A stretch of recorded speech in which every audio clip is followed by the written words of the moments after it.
विधान परिषदेच्या अमरावती मतदारसंघाचे काँग्रेसचे उमेदवार हर्षजित देशमुख मॅनेज झाल्याची चर्चा सुरू झाली आहे। 5 दिवसांपासून हर्षजित नागपूरला जातो म्हणून गेले, ते अमरावतीत परत आलेच नाहीत। हर्षजित यांनी 10 ते 15 कोटींची डील करून माघार घेतल्याचा आरोप काँग्रेस नेत्यांनी केला आहे।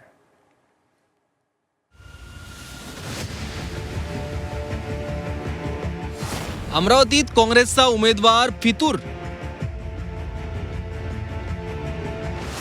हर्षजित देशमुख मॅनेज झाल्याचा काँग्रेसचा आरोप। 15 ते 20 कोटी देशमुखांनी घेतल्याची चर्चा। विधान परिषद निवडणुकीचा प्रचार शिगेला पोहोचला असताना अमरावतीतले काँग्रेसचे उमेदवार हर्षजित देशमुख प्रचारातून गायब झाले। हर्षजित देशमुख हे सत्ताधाऱ्यांना सामील झाल्याचा आरोप होऊ लागलाय। 5 दिवसांपूर्वी नागपूरला जाऊन येतो असं सांगून गेलेले हर्षजित देशमुख अमरावतीत आलेच नसल्यानं अमरावती काँग्रेसमध्ये अस्वस्थता आहे। इथं अजून असं काही जाहीर त्यानं केलं नाही, परंतु 4-5 दिवसापासून गेला तर तसा आलाही नाही आणि त्याचा ना मला फोन आहे, ना यशोमती ताईला फोन आहे, ना डॉक्टर सुनील देशमुखला, नाही वीरेंद्र भाऊला फोन आहे। हर्षजित देशमुखांनी निवडणुकीच्या प्रचारातून माघार घेतली असं काँग्रेस नेत्यांना वाटू लागलंय।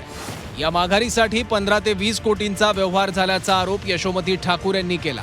15-20 कोटीची चर्चा आमच्याही कानावर आलेली आहे आणि एवढे पैसे येतात कसे आणि एवढे पैसे दिल्या जातात कसे आणि मग सरकार आणि होम मिनिस्ट्री काय करते हे पण बोलावंच लागेल ना। काँग्रेसचे उमेदवार हर्षजित देशमुख नागपुरातील एका हॉस्पिटलमध्ये ऍडमिट असल्याचं आढळून आलं। नागपूरला आलो असताना अचानक आजार बळावल्याचा दावा हर्षजित देशमुखांनी केलाय। आपण पुन्हा निवडणूक प्रचारात सक्रिय होणार असल्याचा दावाही देशमुखांनी केला। 3-4 दिवसापासून थोडं अस्वस्थ आणि एक मानसिक तणाव होता। कामामुळे असेल कदाचित, माझं फिरणं चालू होतं, दौरे चालू होते, तर त्याच्यात जास्त वाढल्यामुळे मी नागपूरला आलो वापस आणि काल एकदम अस्वस्थता वाढली, छातीत दुखणं सुरू झालं, घाम फुटला आणि मला दम लागायला लागला।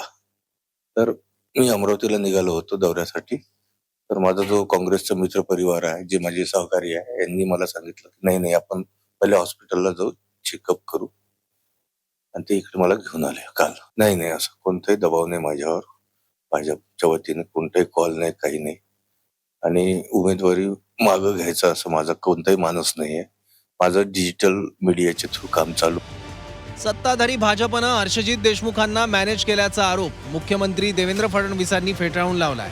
आरोप करण्याआधी त्याचे पुरावे द्या असं आव्हान सुद्धा फडणवीसांनी विरोधकांना दिलंय। अमरावती संदर्भात 10 ते 15 कोटीचा व्यवहार झालेला आरोप केलाय। ज्याला आरोप करायचे आहेत त्यांनी पुरावे द्यावे। ज्यांना पक्ष सांभाळता येत नाही, आपल्या पक्षातल्या उमेदवारांनाही सांभाळता येत नाही, ते अशा पद्धतीनं जर या ठिकाणी आरोप करणार असतील तर ते योग्य नाही। अमरावतीत काय झालं मला माहीत नाही, पण माझ्या माहितीप्रमाणे अमरावतीमध्ये निवडणुका होत आहेत, तिथे काँग्रेसचे उमेदवार आहेत, अपक्षीय उमेदवार आहेत, त्यामुळे अचानक ही काय उपरती त्यांना झाली आहे मला याची काही कल्पना नाही।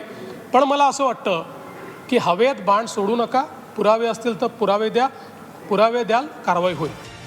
काँग्रेसनं आता वंचितच्या उमेदवाराला पाठिंबा देण्याबाबत विचार सुरू केलाय। विरोधकांनी उमेदवार दिल्यावर थेट उमेदवारच मॅनेज करण्याचा हा पायंडा लोकशाहीला घातक असल्याचं सांगण्यात येत आहे।